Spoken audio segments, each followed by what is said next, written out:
Hey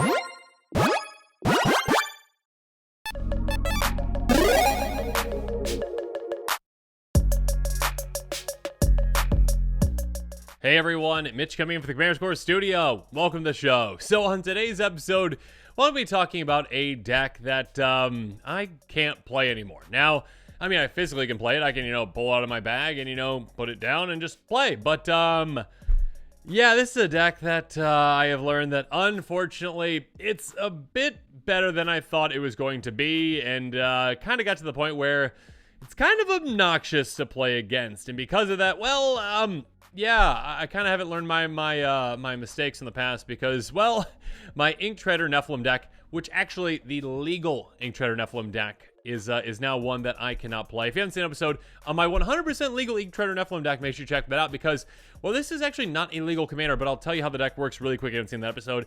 And then I'll talk about, well, why I can't really play it anymore, and also, why it just keeps getting better and better and better. It's just going to keep getting better, unfortunately. So that's another reason I probably can't play it. Ink Treader Nephilim is a 3/3 Nephilim that should have been legendary wizards because there's definitely only one of them out there.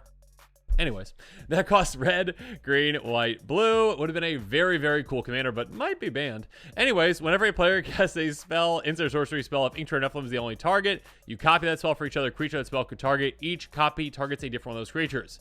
It's a really cool effect, kind of like Zada, but for everything. So not just your own things, but for anything. This targets every single creature if you target it, or if anyone targets it with a single insert sorcery spell. Or I should say a spell that targets just this.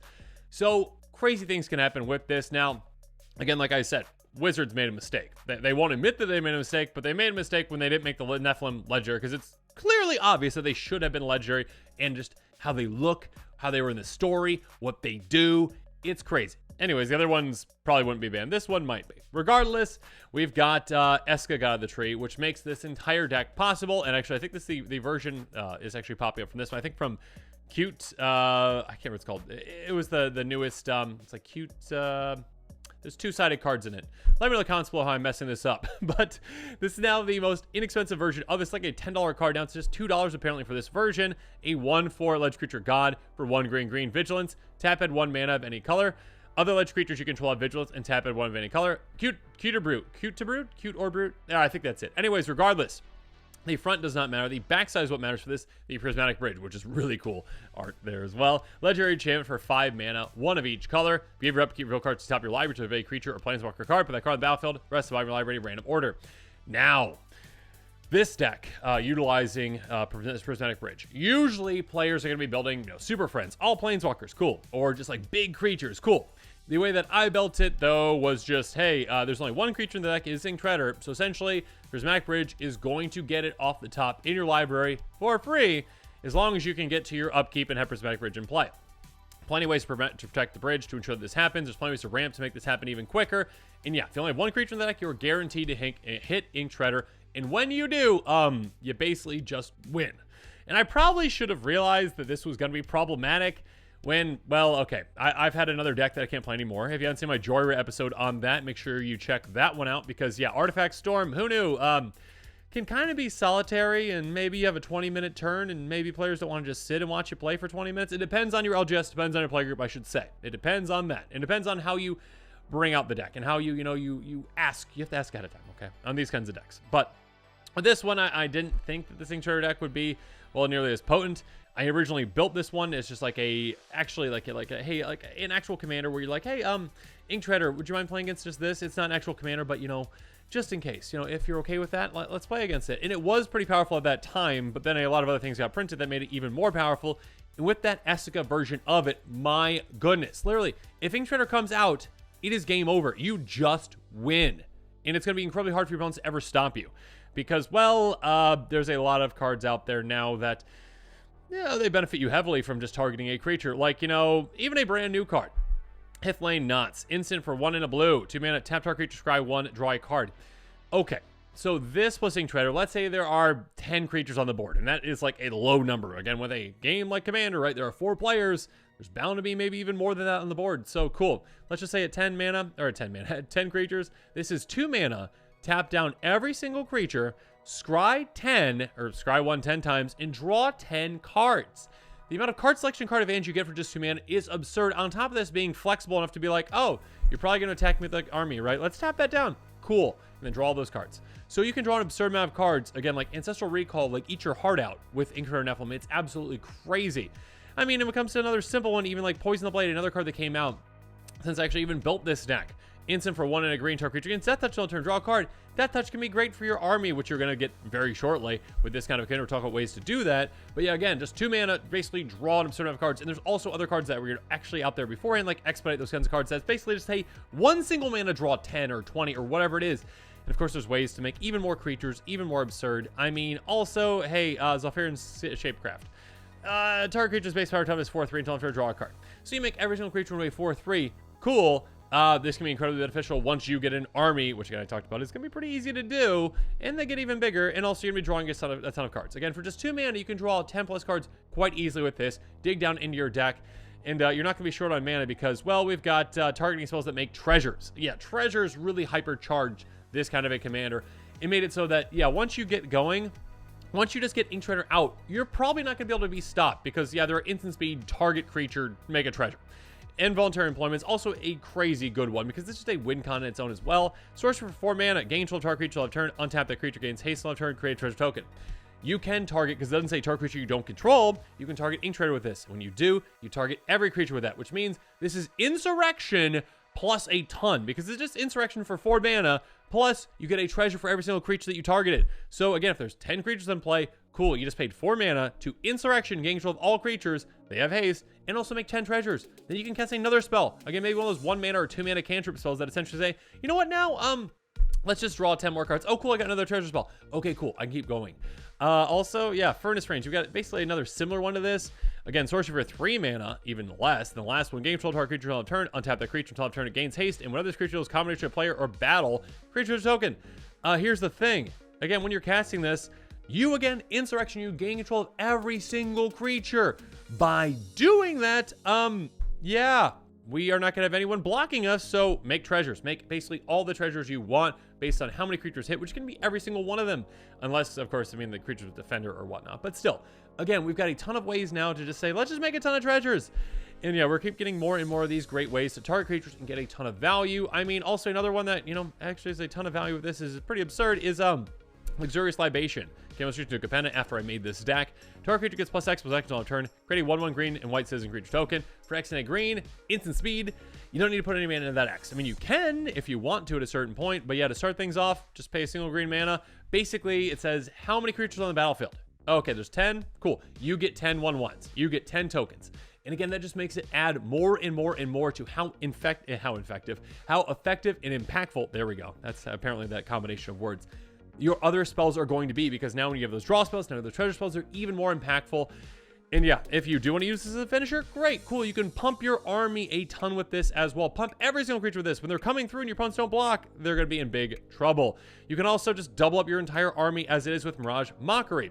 Choose one, create tokens, copy target artifact creature you control, or target non-artifact creature. Most of yours are probably not going to be artifacts, but still, if you need to do both, entwine it.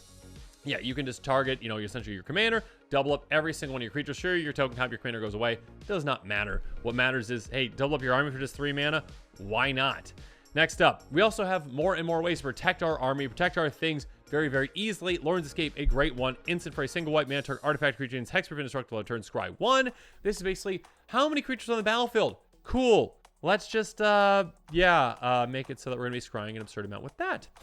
And also protecting everything. And actually protecting your opponent's things. If someone tries to Wrath and even blow up their own board, you don't want them to do that. You just want them to say, no, let's keep those creatures in play. Cool. All right, 1 mana, save everything. And of course, there's ways to save, you know, the Prismatic Bridge as well. There's ways to protect it. You're getting so many things. You're getting so many new cards, again, that just make this deck even more potent, even more effective, that, yeah, if you're getting Treader out, you just win. Next up, Gaia's Gift. You get a counter on a creature you control. It gains Reach, Trample, Hexproof, Indestructible on turn. Basically protects, again, Hexproof, Indestructible. It's going to be really hard to take anything out, essentially. And on top of that, yeah, make them better. You know, give them Reach, give them Trample. Cool, why not?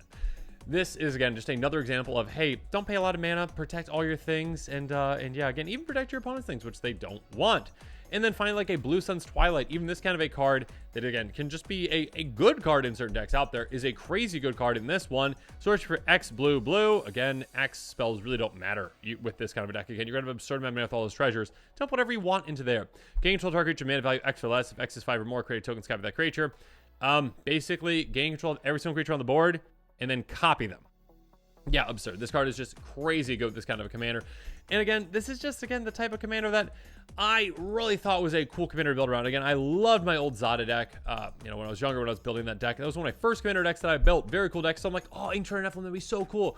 So yeah, I went through the process of, yeah, let's build it as, not an actual commander, but, I'll ask other players if they're okay with it. And it was a very good commander. Then more and more cards got printed, and I was like, you know what? Maybe I'll build a deck where it's a secret commander of it. Okay, cool. Prismatic Bridge. That seems like a good one. All right, get it out. Get that into play.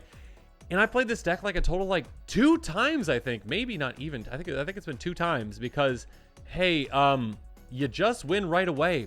If you get Prismatic Bridge in play, if you can protect it, you get an Ink Treader in play, you just win. That's just game over. And many players out there don't like to play against that. And actually, myself, I don't like to play that kind of deck typically because it's just it's like, okay, we shuffle up. Okay, I won. Cool. All right, do it again. Yeah, it's something that I didn't learn my lesson on where, again, the Joyra deck should have taught me a lesson. I was like, you know what? Some decks, they're cool concepts. They're cool to build. And absolutely, do I still want to build these kinds of decks? Just actually build out the deck and not purchase it myself and play it? Yeah, I think it's really cool to build these really synergistic, absolutely crazy decks. I love it. I absolutely love these Mad Lab type decks. But sometimes you don't need to buy it and actually play it because sometimes it's not the actual best deck for your playgroup. It's not the best deck for those LGS. It's not the best deck for you to even play or for those to play against because it can be pretty obnoxious for you just to get out your commander, technically, right, for Prismatic Bridge, get out your secret commander, and then all of a sudden just, yeah, I've got 3 spells in my hand that can make a ton of treasures, make 20 plus treasures just for a single mana. Yeah, if you try to do something, I'll just respond to it, make even more treasures, then cast these other spells to draw, my entire deck essentially, make a ton of tokens, take control of your tokens, get even more things, take control of all your creatures, not just your tokens. Yeah, this is a crazy cool deck. I absolutely love the build, but again, it is one that got a little too big for its britches. It got too powerful too quickly. Sure, if your opponents know what's going on, they can try to stop your Prismatic Bridge, but if they can't, it's just game over. So yeah, this is a crazy, crazy cool deck. I love it. But again, it's a deck that I've learned, again, unfortunately, that not all decks are meant to be played. At least not for me. Not all decks are meant to be played. Sometimes, you got these really cool ideas, and sometimes maybe ask your playgroup ahead of time before you actually invest in a deck like this. Maybe ask your playgroup, do you think this is a good idea? And ask them for their honest opinion. Or again, those are your LGS or whoever. Ask for their honest opinion. Would you like to play against this? And maybe do some goldfishing to kind of see how this actually turns out. Because if I had goldfished this maybe a little bit more, and maybe I wasn't just so excited about it. I did goldfish it quite a bit, but maybe I wasn't just so excited about it. I would have kind of seen that, yeah, I mean, it's kind of cool that this hits the battlefield and then you just draw your entire library, make a ton of treasures, and it's really hard to stop you, if not impossible to stop you. Yeah. So learn some lessons and yeah, hopefully, future Mitch, hopefully you've learned your lessons and don't have another episode like this where yeah, I can't play this deck either. So now, apparently there's 2 decks that I can't play anymore. So there you go. Let me know in the comments what your thoughts are on this one. And yeah, if you haven't seen the episode on the full deck list, make sure you check that out. Obviously, there's even more cards, like I just pointed out in this episode, that can work really well with this commander that are coming out more and more every day. Again, every single time we see a card that says target creature, treasure, it's just oh goodness, another card that can work very good with this one. So yeah, let me know your thoughts are in the comments below. Of course, as always, thanks again and have a good one.